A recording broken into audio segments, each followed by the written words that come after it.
And I believe we are live. Hi, everyone. Hi, everyone. Good evening. This is Fumbi from We So Nerdy, back again with Katie to talk about tonight's latest Outlander episode. And there is so much to talk about, and we're really excited to talk about it. How goes it, Katie? I'm making it. It's been an emotional evening, I think, for everyone involved, but it's okay. I'm okay. I just keep telling myself it's fine. It's fine. But yeah, it's been emotional and it's sad, and also I'm a little hopeful for what's coming now. So what do you think? What's going on in your mind? Okay, so I'm also very emotional. I feel a lot of anger. I feel a lot of sadness. I feel a lot of resentment. I feel a little bit of optimism, but not about next week. Just like thinking about the sequence of the books, not about next week. But I have a strong feeling that soon our dreams will come true. So that is where I am. That is where I am right now. It isn't a bad place, but definitely not a good place. I agree. It's not a good place. Like, I'm not happy to be here. Like, we're still really, really far apart. Yep. And I know there's still a ways to go between Claire actually getting back to the past, because she's going, and it's happening. Mm-hmm. It's got to happen because they've got to come back together, and that's it. Yeah. But I feel like there's going to be a whole lot of angst to get there, especially in terms of just what has happened at the end of this episode. Exactly. With her relationship, and her and Bree's life now. Exactly. That Frank is no longer with us. Exactly. But we're gonna get there. We'll get there. We'll get there. We'll get there very soon. A few things before we dive in. First, our recap for All Debts Paid is live, and it includes some new images and some new clips from Stars. So the link is down below, so please take a look at it, and take a look. Also, thank you again. Thank you so much for watching our videos and for liking and commenting. We love being part of this community. We love being able to talk about Outlander. We love being able to share our thoughts and our feels with you. And this is probably the best way to get through the pain that we're currently in together. So we're really grateful to you for joining us. I actually want to take a little bit of time at the beginning to give a shout out to one of the people who commented on our video for last week's episode, Surrender. So I want to give a shout out to Hot Babe, I'm still really loving the name, for encouraging me to rethink my thoughts about Fergus in particular. So I'm going to read exactly Hot Babe's comment. She said, agree with everything you said except for about Fergus. He has always been brave and bold from the beginning. He is a thief and a sidekick to Jamie and fought at Preston Pam. Actually, I expected this kind of behavior from him. He is fearless considering his background. So I had commented that I was really shocked by Fergus, that I wasn't expecting him to be this bold and this, just especially in his conflict with Jamie. But now that I think about it, I agree. I agree that he would take these risks to protect Milord. He would take these risks to protect his family. He's already proven that in France. He's already proven that in the uprising. The only reason that it causes conflict with Jamie is because it's Jamie that has changed. It's Jamie that has lost his will to fight. But Fergus hasn't changed at all. He's just become more of himself. So I stand corrected, and I thank you, Hot Babe, for your comment and your insight. And please, all of you, continue to share your comments and your insights, because you give, I think, everyone a lot to think about. So, Katie, reminders, shout outs, anything you want to do before we delve into tonight's episode?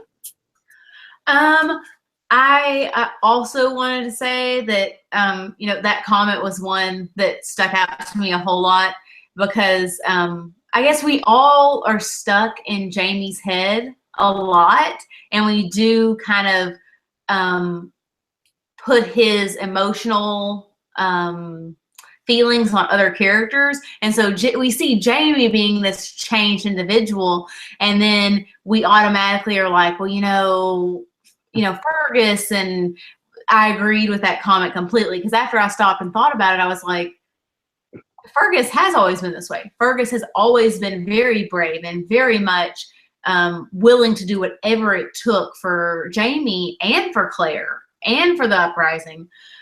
So yes, thank you so much for that comment, because that really that opened my eyes as well. Same, absolutely same. So thank you everyone who commented, and please continue to comment.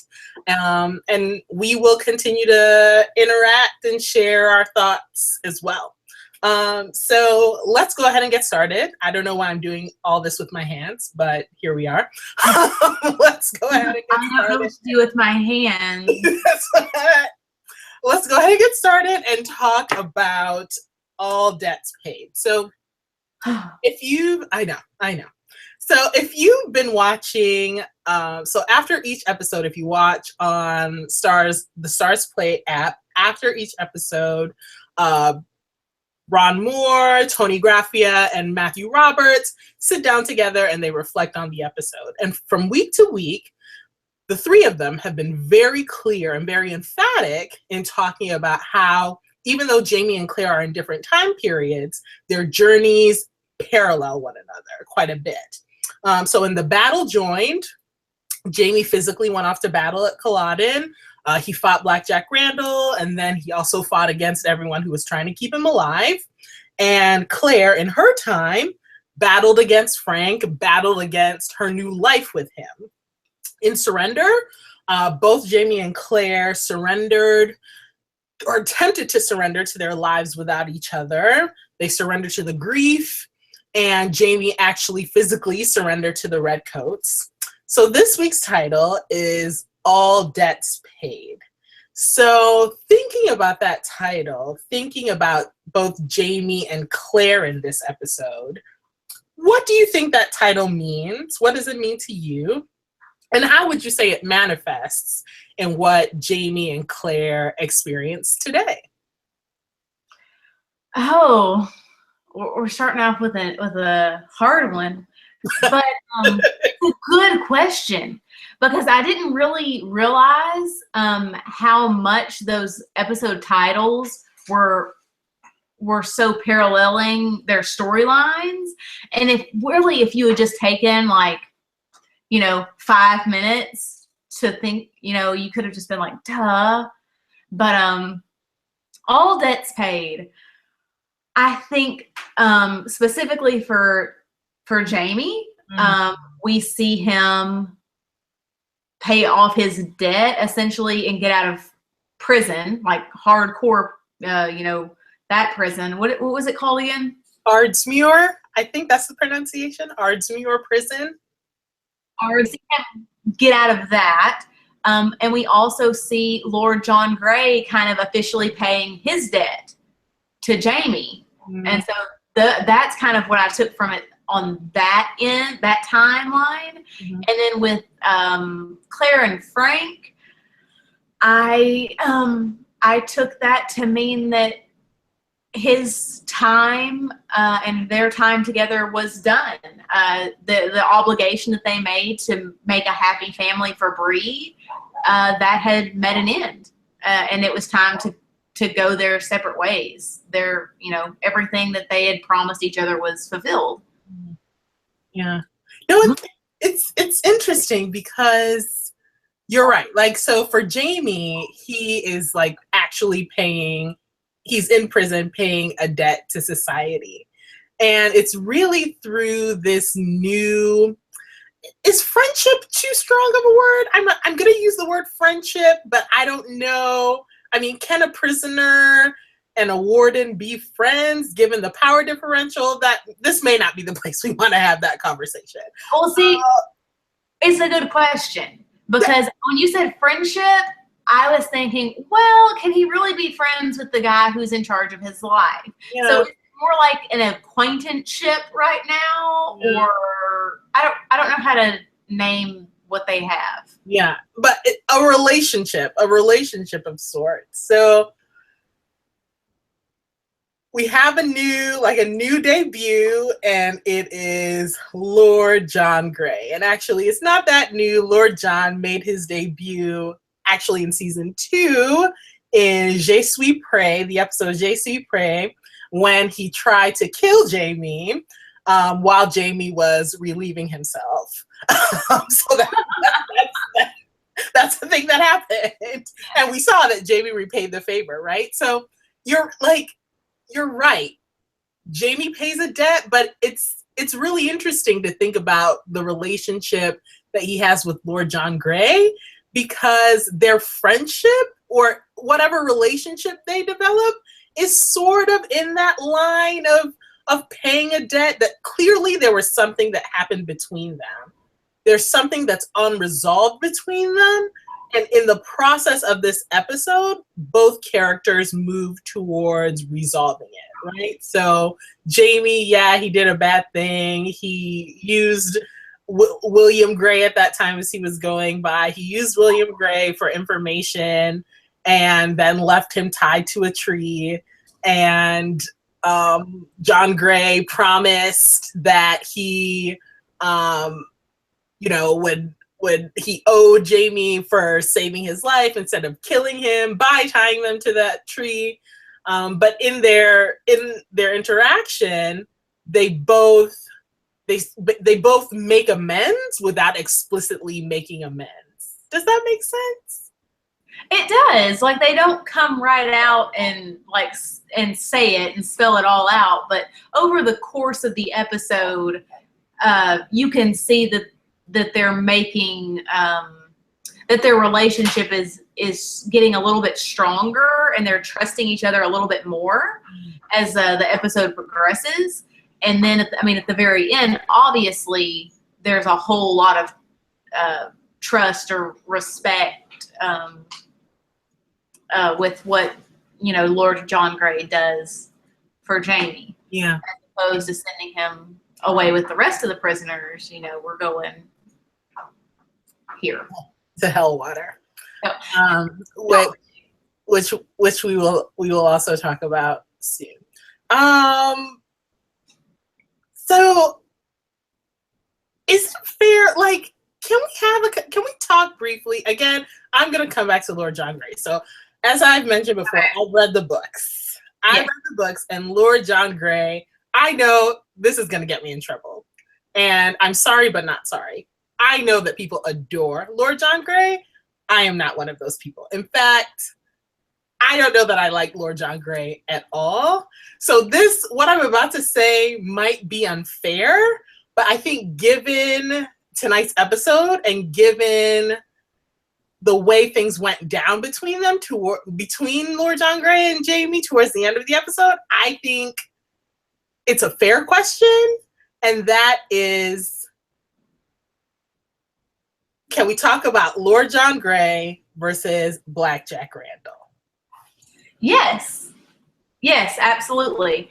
And I've not read the books, so I don't know anything about Lord John Grey except from what I've seen on the show. Now, to be completely, I will admit that is a small bit of a lie, because I have Googled Lord John Grey.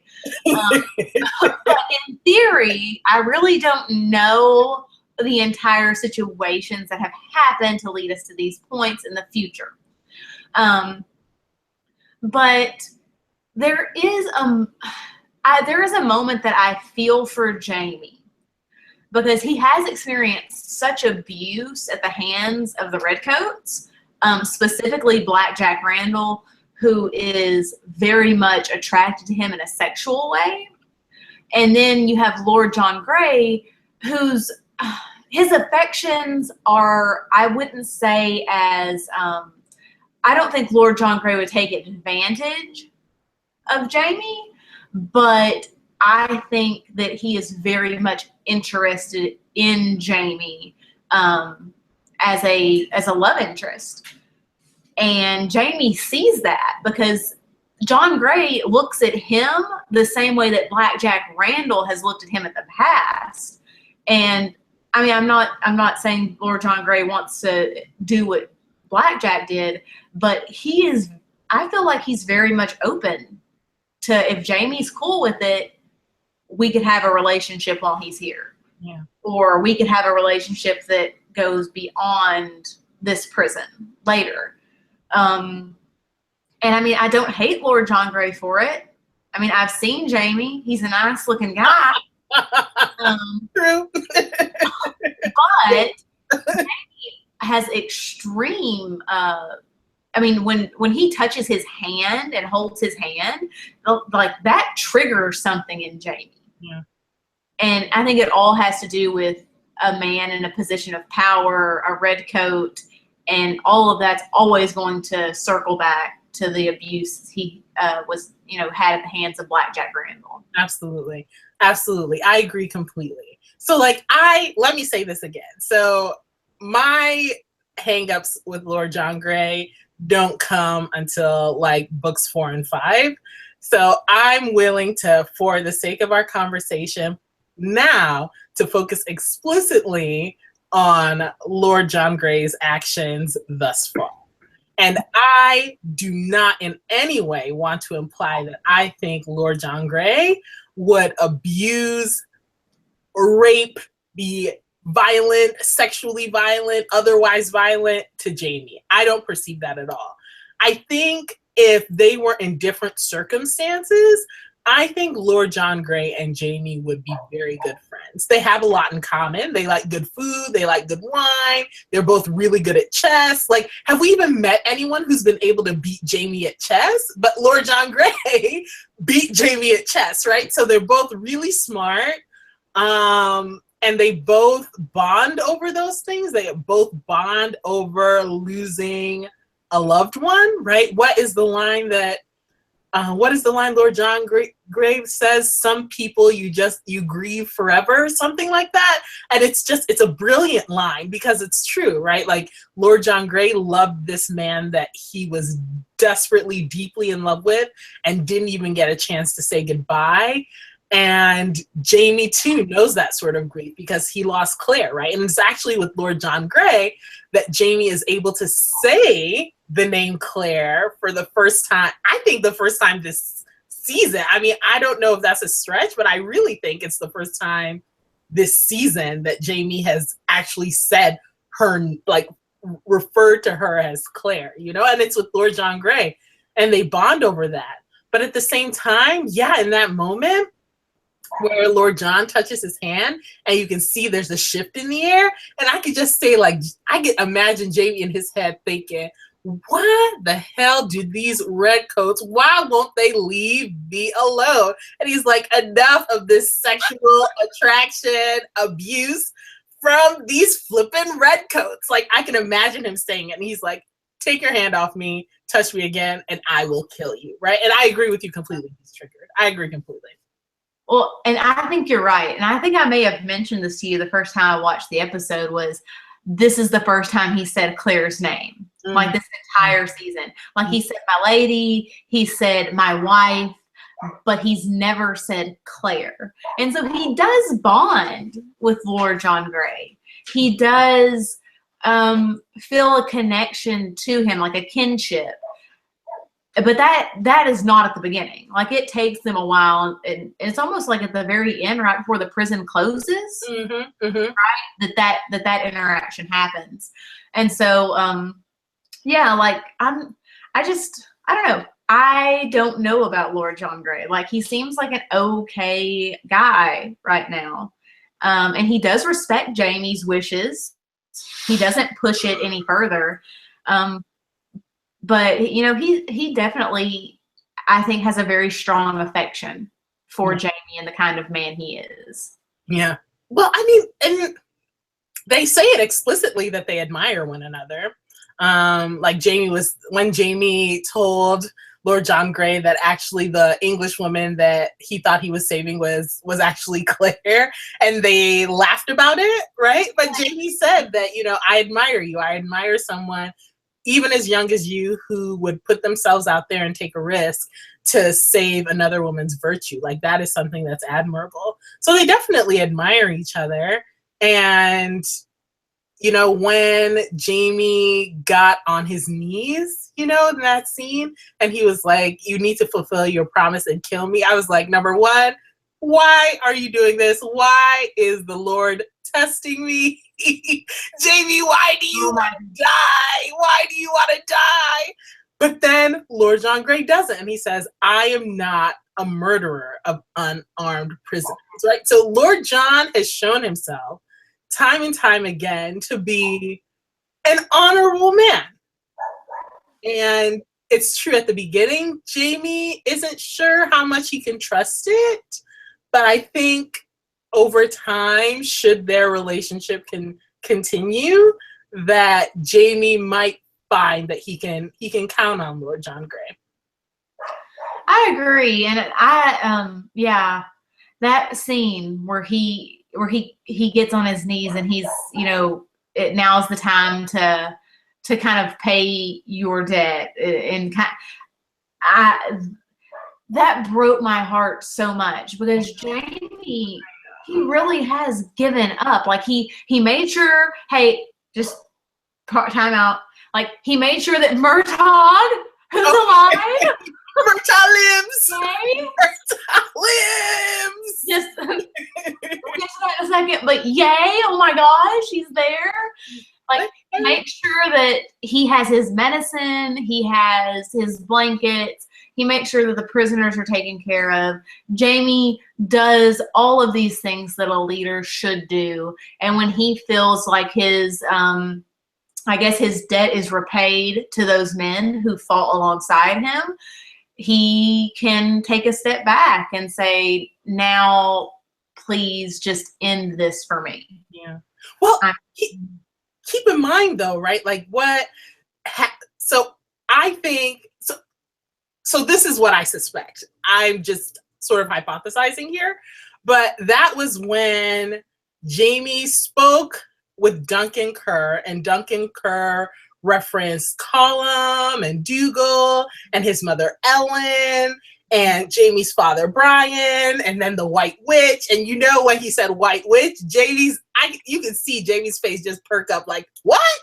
And then she was like, the White Witch, she's waiting for you. She's waiting for Mackenzie. So then Jamie is able to sneak away and potentially go over to where, the Moors, and sail to the island where Duncan told him. So I feel like he got there and he got his hopes up a little bit. Jamie got his hopes up that maybe Claire had come back, but then he gets there, Claire isn't there. So then I thought, then he comes back to Ardsmuir, and then maybe it's like sort of in his depression or in his sadness that, his hopes didn't pan out.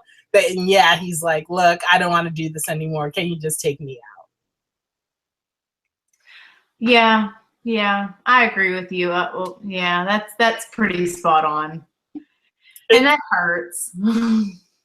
It really hurts. It really hurts because, well, that's the thing, right? We've said it time and time again. Jamie and Claire are not good at living without each other. And they do the best they can, but the fact of the matter is that they need each other so much. And this is year 9 into the 20-year separation? Is that where we are? Year 9 or year 10 into the 20-year separation? And it's like, Jamie is just plugging along. And at least he got a sapphire out of it. But he gave the sapphire to Lord John Grey, but gave it away. Yeah. But and we mentioned it before, with Jamie, he's by himself. He has nothing. I mean, he's in prison. He was or before he was in prison, he was basically hiding out. And then he's in prison, and that whenever he hears about, the White Witch, that his hopes did get up, and then to just have them completely blown away again. And then he's doing the best he can.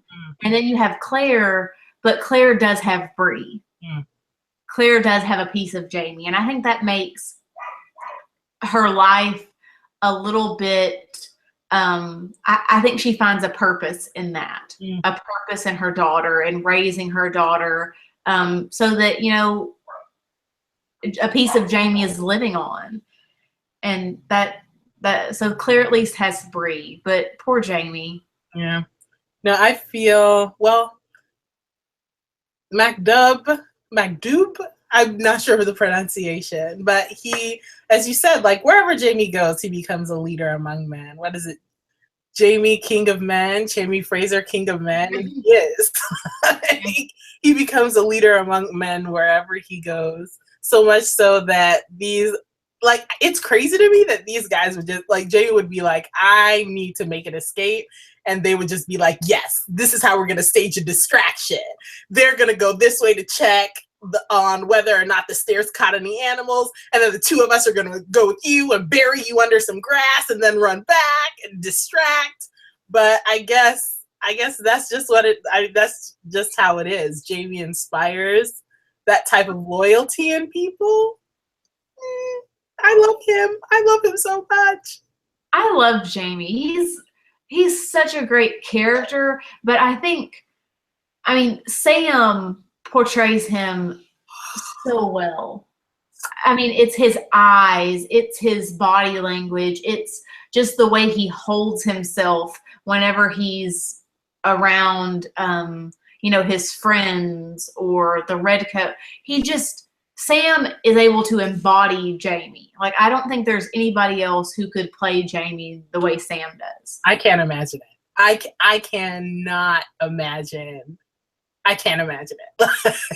I just keep saying that over and over again because really and truly, Sam is Jamie Fraser. Like, Sam is Jamie Fraser. And that's just... it's so brilliant. It really is quite brilliant to watch, even though it's devastating and it's really emotional. But you just have to think about how fantastic the actor has to be and the writing has to be, everything to sort of come together to be able to evoke that kind of constant devastation from us week after week. So I honor Team Outlander so much. Actors, cast, crew, creators, writers, etc. I honor you.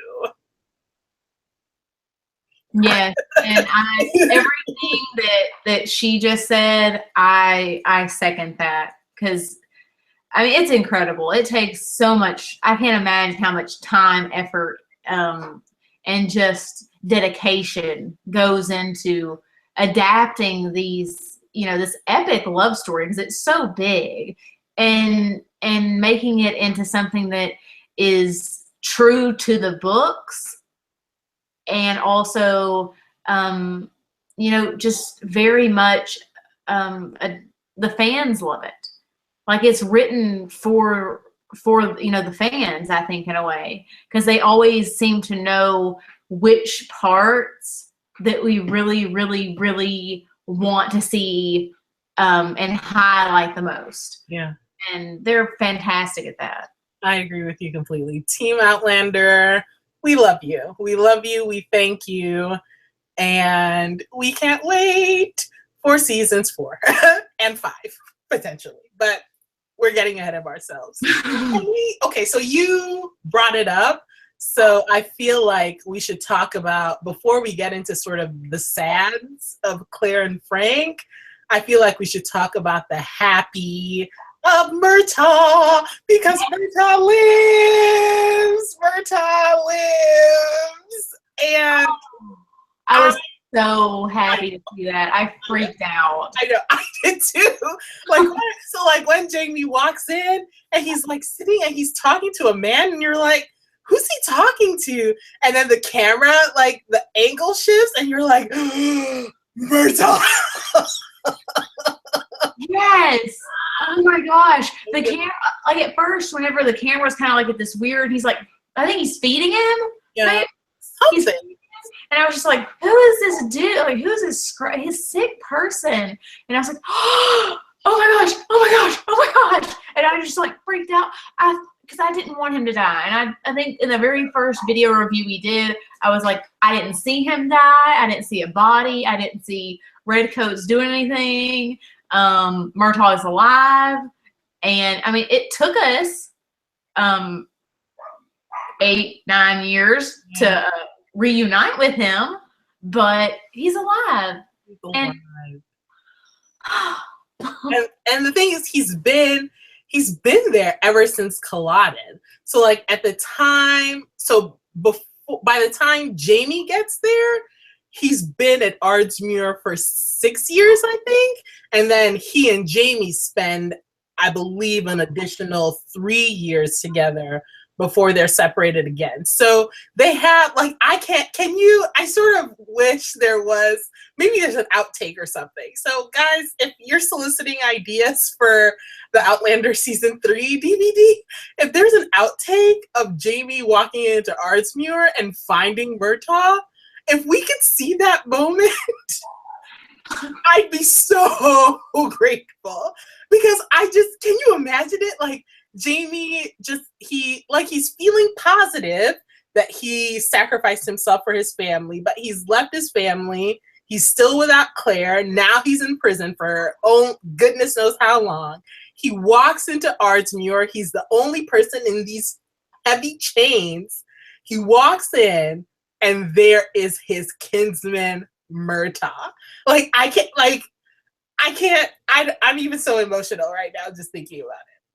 yes, if you stumble across this video just randomly on YouTube, please, and you have that outtake, do share so that you can make our feels just that much more, because you know that Jamie looked at him and was just like, I can maybe get through a little more. I have a new mission now, and it's to help you. And I'm just like another piece of home. Like, this is his kinsman. This is his godfather. This is someone who knows him better than anyone. And to be able to share, even though it's prison, right? And prison sucks, but the fact that they can be together in this, I just think, so yeah, if they filmed that scene, and just give us the outtake. That's basically what I say. Give us the outtake, please. Give us the outtake. That it's a piece of home, that Murtaugh is a piece of home to him. And he has that little square of plaid. Oh, yeah. Jamie tells him, you need to put that away. And that broke my heart so much, because we already know that they basically destroyed the Highland culture. Mm-hmm. Like, they can't wear their plaids. They can't, have weapons. They can't do all of these things that were a part of the Highland culture. But Murtaugh, years later, still has that small square of plaid that he takes out and he holds and he cherishes. And it just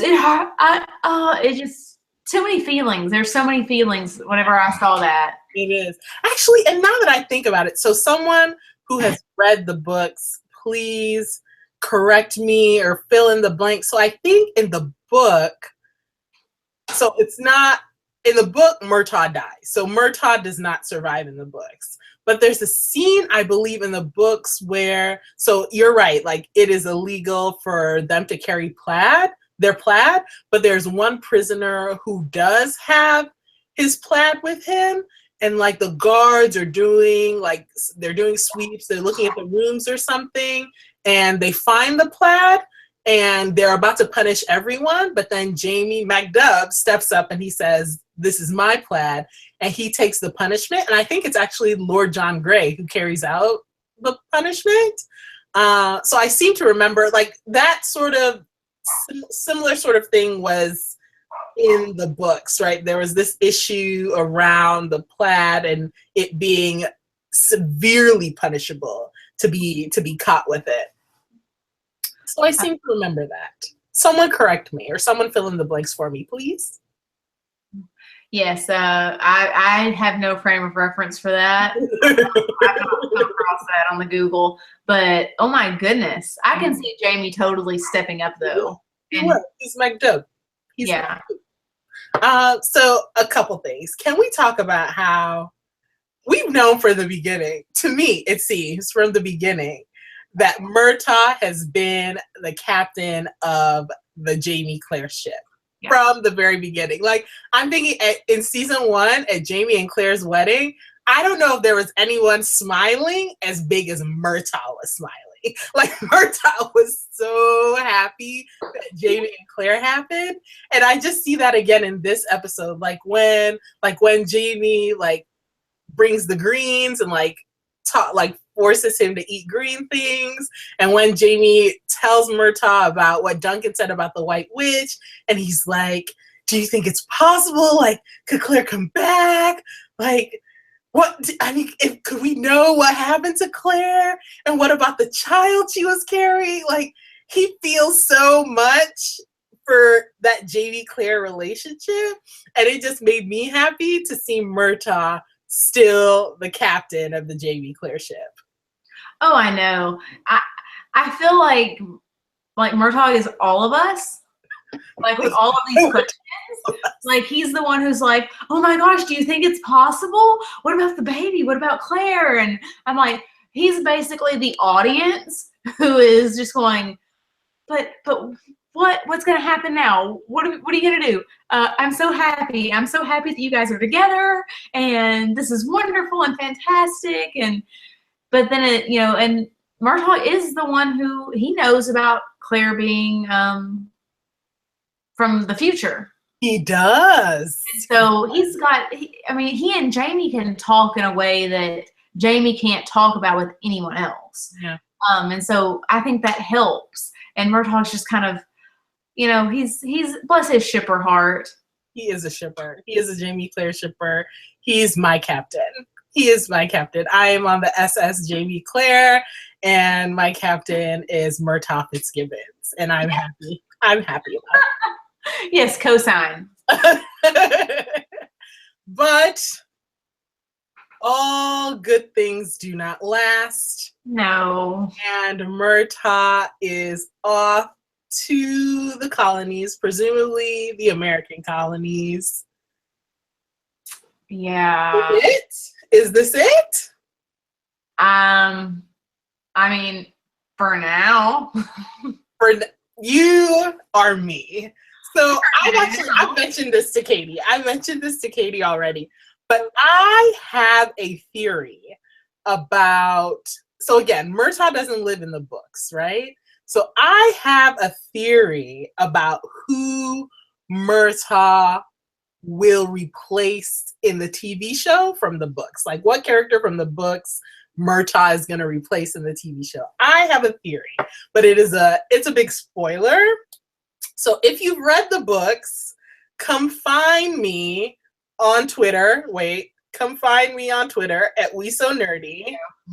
DM me and let's talk about it, because I have a theory and I think some of you guys might have theories, so we should bounce our ideas off each other. But I'm just going to put it out there. This is not the last of Murtaugh Fitzgibbon. That's how I feel. Okay, so you know how I told you I was going to totally watch and see if anybody responded back to us our live? Well, yes, Rosalva says that Jamie takes punishment for the person with the plaid. Lord John flogged Jamie and could barely go through with it, and after went to his quarters and vomited. And then Kay Racine says that Murtaugh does die in the books. Someone does find the plaid. Jamie takes the blame. I wish they would have shown that. That's the moment that Lord John Grey catches sight of Jamie's back. Ah, yes. Thank you, guys. Thank you so much for filling in those blanks. It's been a while since I've read the books, but thank you very much. And that would have been an interesting, if if we're talking about sort of building the Jamie Lord John Grey relationship, that would have been a very, very interesting scene to see. So while we're at it, while we're talking to Team Outlander and talking to Stars as they're planning the Outlander Season 3 DVD, if there's an outtake of that scene of Lord John Grey flogging Jamie, please also give us that. Please and thank you. And honestly, that would be such a wonderful thing to have, because we do have scenes where Blackjack flogged Jamie, and we see his reaction is so much. I mean, he's a horrible human being, but to have John Grey kind of have the exact like way opposite reaction is really, I mean, that would be very nice. That would be very nice to have, to see that, as opposed to what you just have in your head from what you've dealt with redcoats in the past, to be honest. Yeah. Well, I think the more I think about it, and again, I know Lord John is a favorite. He's not my favorite. But at the same time, I never, ever believed that Lord John would be violent against, take advantage of Jamie like Blackjack Randall did. So I know that Lord John is an honorable man. And that scene, I think, would have demonstrated it, just as you said. Like, if we're talking about, like, how scenes parallel one another, how Lord John and Blackjack might parallel each other, that would have been an interesting side by side. Absolutely. Yes, I think so too. That would have been neat. That would have helped me a lot. Yeah.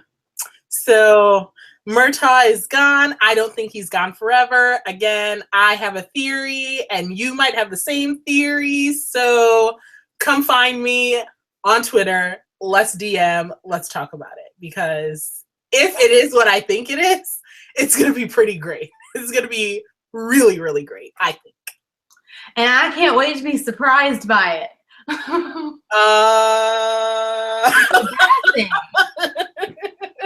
You're like, it's gonna be great. It is gonna be great. I'm laughing. I'm laughing because you Googled it. Is it what I Googled last night? No. Sorry, we're going off on another tangent. No, it is not what you Googled last night. That's a separate conversation that we're gonna have about what you Googled. Never mind. Sorry, we're getting sidetracked, but that's a separate conversation. So we've talked about Murtaugh. We are coming back to All Debts Paid, and we have to talk about Claire and Frank. So I know, deep sigh. So I agree with your assessment that before they left Scotland, before they came to Boston, Frank and Claire made a pact with one another that they were going to leave the past in the past, they were going to be together, and they were going to raise Bree together as their own. And you see that throughout Bree's first 18 years, they both abide by that pact. But it is not easy. And the relationship between them, if we can even call it a relationship, is so toxic that, like, you know how the other hashtag for tonight's episode was prisoners? Like, Jamie and Frank were legit prisoners in their relationship. That's how I would characterize it. See, yes, I do agree. I think they're all prisoners. Their relationship, moving on. Frank and Claire's relationship, like when they leave Scotland, he says, listen, you have to promise that you're not going to go looking for Jamie. The past is now in the past, and we're going to have this fresh start. We're going to move on. Which, okay, I get that. I understand that. But I believe it's in the second episode that it kind of becomes quite obvious, last week's episode, that they're not going to have a good marriage. It's going to be a marriage in name only, and they're doing it for Bree. But that being said, I have not read the book, so I don't know book Frank. I know TV Frank. It still felt like a bit of a punch in the stomach to me when he admitted that he was seeing someone else. Yeah. And I don't know why I felt a sense of betrayal, because it's so weird, because it's Frank and he should, I guess, go do whatever he wants to do as long as he's discreet. But then at the same time, I was just kind of like, it's real. Like, it's real now that they don't really have a marriage, that they're just stuck together. And I feel bad for both of them, because it is such a toxic environment. And I don't see how a relationship like that is helpful for their daughter. Like, to know that your parents don't love each other or that don't have anything to do with each other, that's kind of, I mean, that would just, I mean, it's not like Bree's stupid. Like, Bree picks up on that, I think. Well, okay. So a few things. So at the end of at the end of last week's episode, where you remember the scene that this camera zoomed out and we saw that Claire and Frank were in separate beds. So that, I think that's like indicative of there's a true break between them. Like, the potential for rekindling a romance, rekindling a marriage is just done, right? And we, at the beginning of the episode, we learned that it's actually Claire's idea, right? That they're going to live separate lives and they are both going to be discreet. But we all know that Claire wasn't about to be out there in these streets, like, trying to hook up with anybody else, right? So the issue, like, it now falls on Frank. So that's one thing that again, I don't like book Frank. In the books, it seemed to me that Frank dated and was having like several more affairs. It seemed to me that TV Frank was just hooking up with Sandy, the linguistics PhD major, right? So, like, I don't know. An extramarital affair is an extramarital affair. But it seemed to me that TV Frank's situation might have been a little bit more tolerable, because it was just him sort of forming this very deep relationship with this woman that he actually wants to marry, versus just sort of like dating around and like having different affairs with different people here and there. Yeah. And whenever it's just like Sandy, and I just found out her name, Sandy, the one thing this episode that really got me was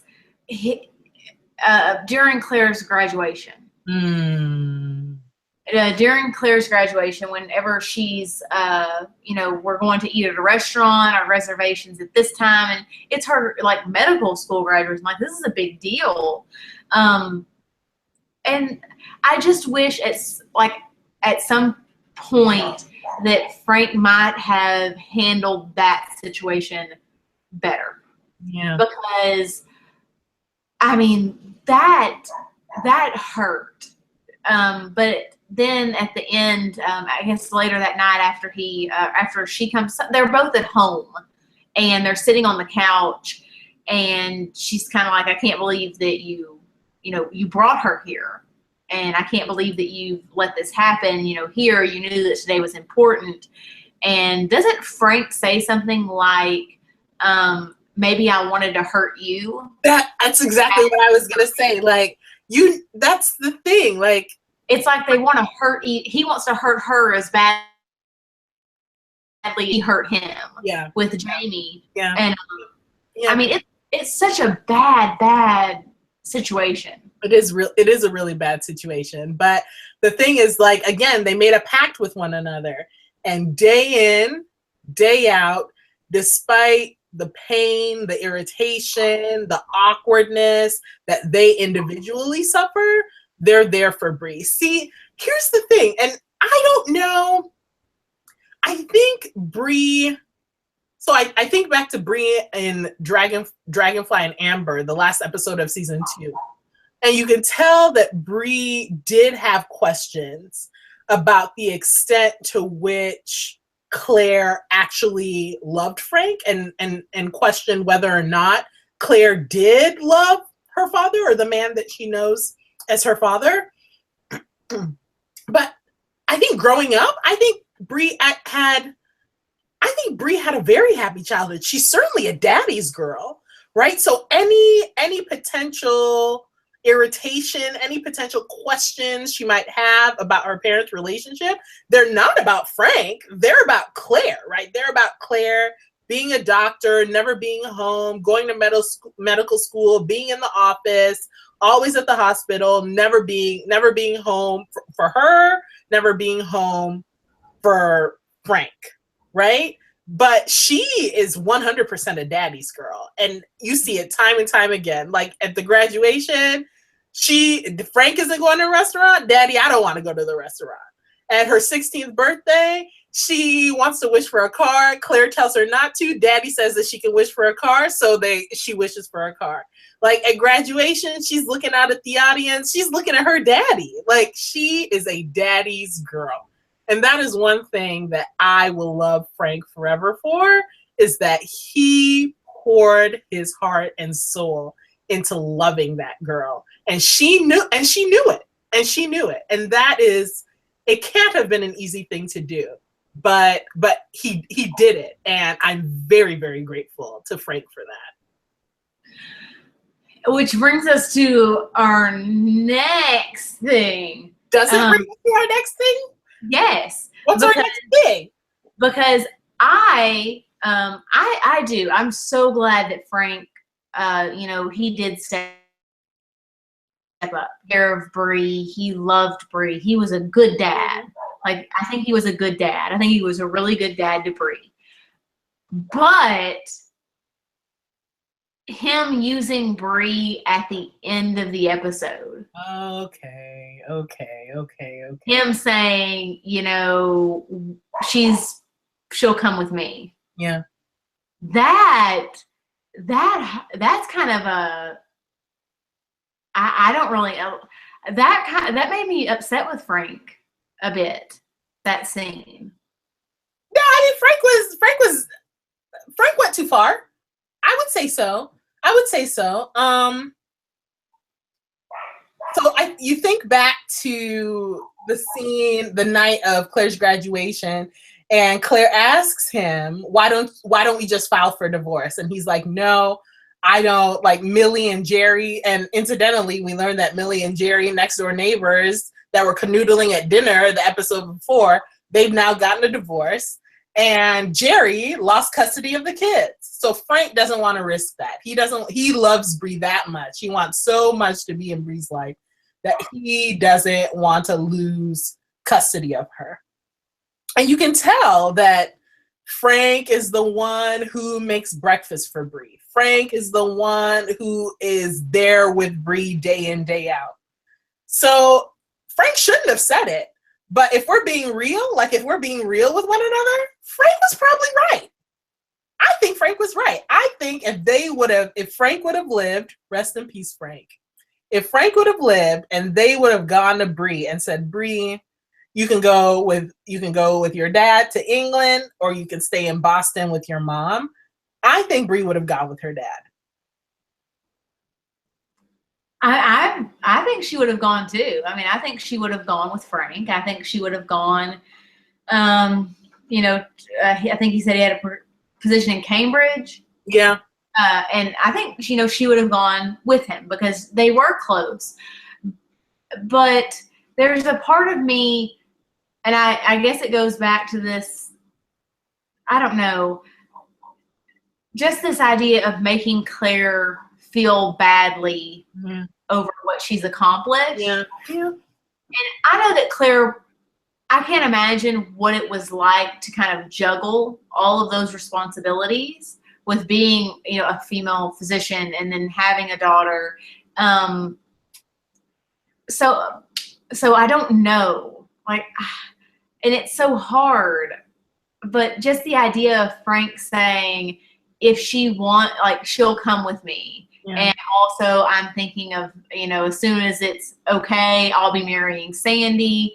And so it's almost like Frank is getting Bree, Frank is getting a happy marriage, Frank is getting this happily ever after, and Claire has been here for 20 years. And, she's just in this spot.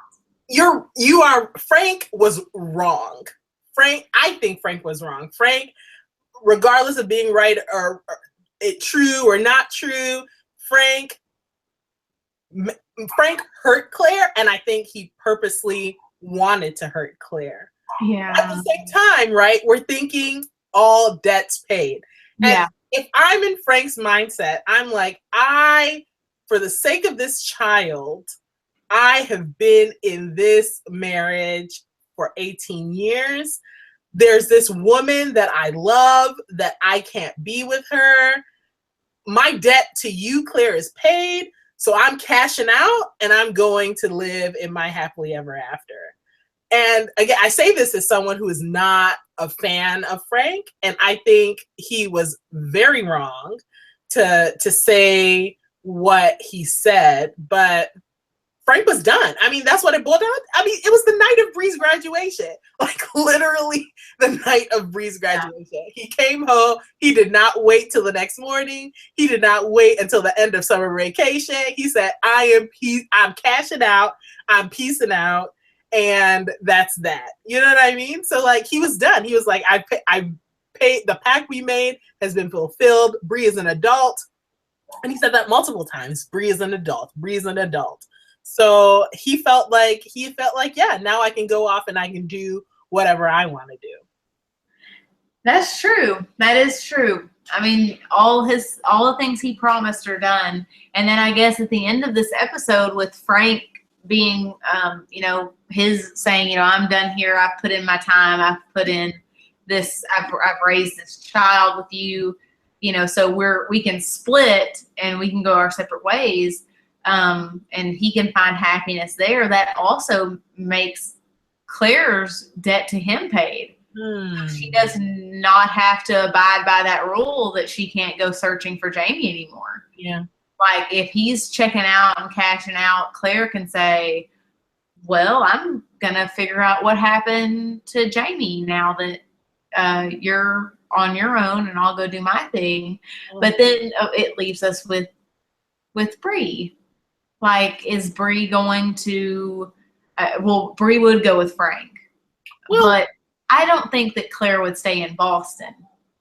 I don't think that Claire would stay in Boston. You think Claire would have been on the first flight to Scotland? I think she would have gone to England. Oh, okay. I think she would have been near Bree. I think she probably would have got a job at a hospital or something near Bree. Okay. But I don't think okay. I think at first, like, she's like, well, what about my job? And Frank's like, who cares? Not to be rude, but I don't really care about you. Wasn't worried about you. Yeah. But I think Claire would have just been like, okay, I can't be without my daughter. I can't be without living close to her. Mm-hmm. So I think if Bree went to England, then Claire would have followed. Yeah.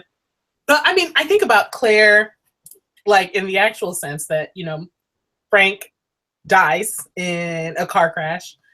And even in that, like her debt to Frank in some ways is sort of paid, right? So she made this promise that she was going to leave Jamie in the past. She wasn't going to seek Jamie out. She wasn't going to speak of Jamie. So now that whatever she had with Frank is done, till death do us part, death has parted us. So now she can go seeking Jamie, right? So I'm trying to think, do you remember how much time has passed between Frank dying and Claire and Bree going to Scotland for Reverend Wakefield's funeral? Do you recall how much time has passed? I think it's been just a few months. Okay. Right? Okay, I can't quite remember. So off the top of my head, I wanted to say a year, but I truly don't know. But like, I feel like that's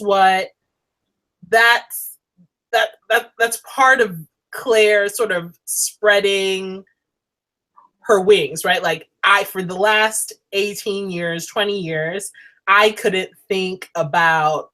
wasn't allowed to think about Jamie.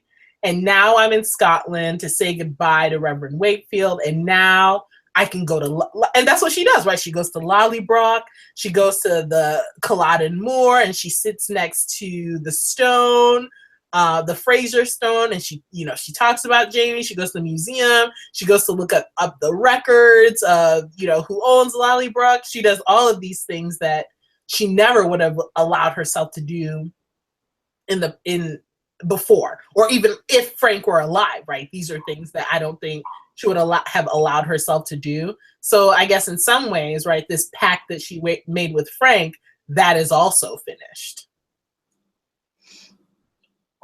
Oh, yeah. I mean, this is the whole episode kind of, it's for Claire, yeah, she can start seeking Jamie again. She can look for him.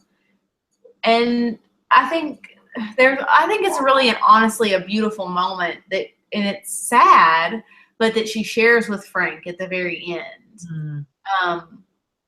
And after Joe comes and gets her, and she tells him, that you are my first love, right? And I think that's a beautiful moment, because we are reminded that there was love there. Like Claire did love Frank. They did have that connection. But he's just not her last love. Yeah. And it's sad and it makes me kind of hurt for them and how they've spent so many years being in a kind of a bitter relationship, whenever their relationship did start out as something, loving and caring. And yeah, I guess that's where it goes. Yeah. Now I think about, I have it written down.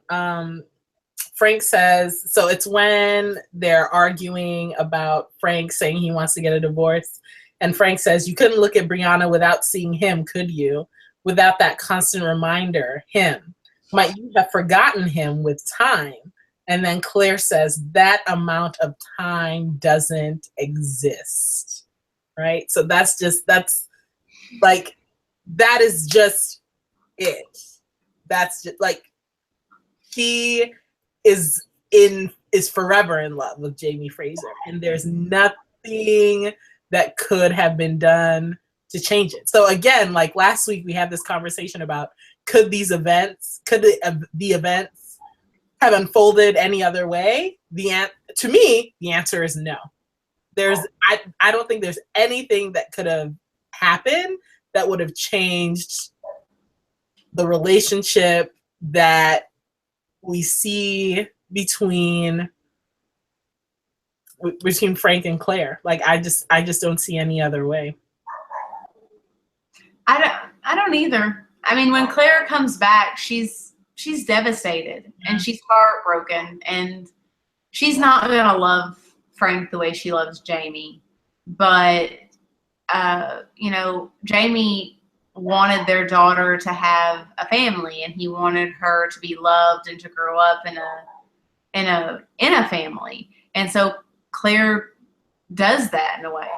She goes with Frank. She stays with Frank. Brianna grows up in a family, and she's very much loved by Frank, who takes care of her. And she's a daddy's girl, like you said.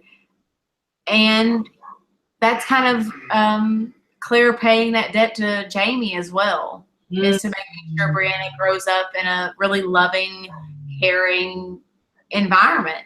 Yeah. And so even if he doesn't know it, and he might never know the life that Bree has, Claire does make sure that she does stick by her word, and she gives that to her. Well, that's a really interesting point. That's a really heartbreaking point, but it's a very interesting one. Yeah, I said it. I was live tweeting tonight, and I was like, another week, and our grief deepens, right? And there's nothing that I saw this week that, well, that's not true. There were some moments of optimism, particularly around Murtaugh for me, around Bree, like graduating and growing up. But as far as like Jamie and Claire, like the grief continues, the sadness continues, and it's really heartbreaking. It's really heartbreaking. It is. It's heartbreaking, and like I feel like we're getting close. I feel like we're getting close to being bottom, because I don't think we can go much further down. Yeah. So like I'm waiting to hit the bottom so that we can start coming back up. Yeah. No, we haven't hit rock bottom yet, but rock bottom is coming. Yes. So that's what I'm that seems bad to say. Like, I'm not hoping for bottom, like rock bottom, because that would be horrible. But I'm hoping that we eventually like get there soon, so that it can just start being happy-ish again. Come back up. Just come back, even if it's just like it hits and then it goes up to like a little, and then it goes back down. Just like a peak of happiness would be wonderful right now. Yeah. Well, I do want to take some time to say a very, very, very heartfelt goodbye to Tobias Menzies, who like is the reason that Frank is at all tolerable. Like, I think it has to do with the writing, certainly, but it also has to do with Tobias Menzies. Tobias Menzies was I can't say he was a fantastic Black Jack Randall, because Black Jack Randall was just that depraved, but Tobias Menzies brought so much to both characters. He brought so much to Frank, and I just appreciate Tobias Menzies so much. And I'm really gonna miss him. I'm really gonna miss him on this show. I like 110% like agree with that. He made me empathize with Frank in a way that I never thought I would ever be able to. Mm-hmm. Because when I went into this show in season 1, I'd heard about the books for so long, and I was Jamie Claire, like from the get-go. When is this happening? I could care less about Frank, but his acting and his ability to inhabit that character was so incredible. And to see his pain and his anguish, as well as sometimes his happiness, especially when it came, to Bree. And he's wonderful. He is truly, truly wonderful. And to play such dual roles, to play Blackjack and then to play Frank, and to still have me like Frank, while he looks at, obviously he looks exactly like this other guy. I think that's such an accomplishment. And it's not even the way he acts differently, obviously, but just in the way that he can change his facial expression, like his look, the way his eyes are, is incredible. And so I think Tobias Menzies is an incredible actor, and I feel lucky to have gotten to see him portray Frank, and I'm going to miss him. I am. I'm going to miss his amazing talent. Yeah, I agree. So cheers to you, Tobias Menzies. Yes, cheers, Tobias. Thank you. And thank you for everything, and good luck. And then also, because I have to do it, pour one out for Frank. Got to pour one out for the homies, even though sipping up. But Mine's not going anywhere, but out. Frank, I mean, I wish you could have been happy, but at the same time, I'm here for Jamie and Claire. But thank you for loving Bree. That ultimately, that's what it comes back to me for Frank. Yes, I will co-sign that one too. Yeah. I will co-sign that one too. Yeah. Well, thank you, Tobias. Thank you. Thank you. You're incredible, and yes, I wish you nothing but the best from here on out. And you never know. If they're feeling like doing some flashbacks, Tobias Menzies might be back, maybe. He may. Hopefully, Frank flashbacks, not Blackjack Randall. Never. No Blackjack. We're good there. Frank. Solid. Frank. Specifically, Frank flashbacks. Yes. Or I don't know. Edmure Tully is not gone on Game of Thrones, is he? I mean, I don't know.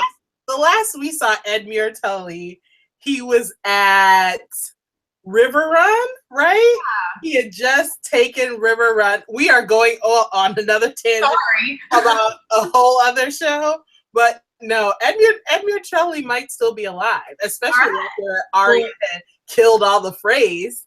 Okay. So yeah, Tobias, we might be seeing you on Game of Thrones. Here's to seeing you on Game of Thrones. That's true. That would be awesome. That would be awesome.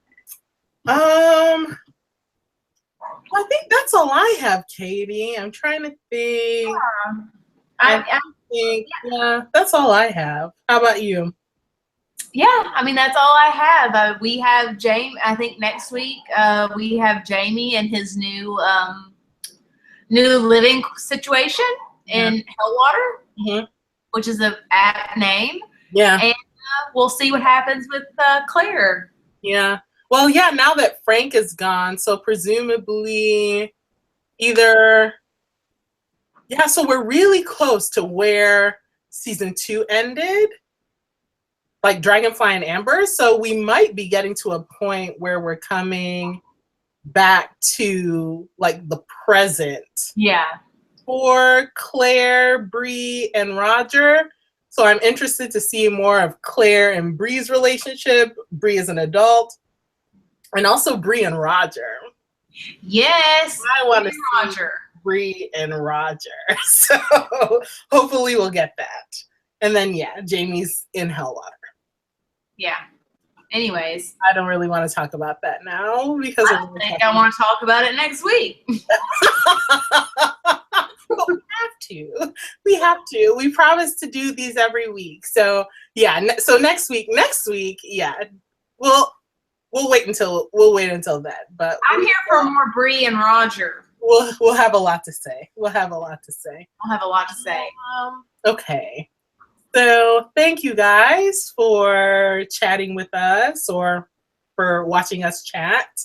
And remember that our recap for All Debts Paid is below in the link below. So please check it out.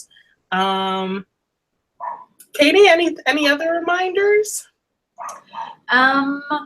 Thanks so much for listening to us and commenting, sharing your thoughts and your own theories, and if your opinions. We love reading them. And make sure you keep live tweeting with us and keep watching the show, because I mean, the only place to go is up soon. So be there for that. Yes, also, and if you want to talk about this theory about who Murtaugh is about to be on the TV show, please remember to come find me on Twitter at WeSoNerdy, and let's talk about it in DMs, because I'm really excited. And I don't want to spoil for anyone, but I also really, really want to foil. So thank you so much for watching tonight. We wish you a wonderful week, and we will see you back here in 7 days to talk about next week's episode. Right? Yes, we'll be back here next Sunday with all of our thoughts and opinions and feelings, and you'll be here too, hopefully. All of it. Thank you so much, guys, and we will chat with you soon. Okay, bye. Bye.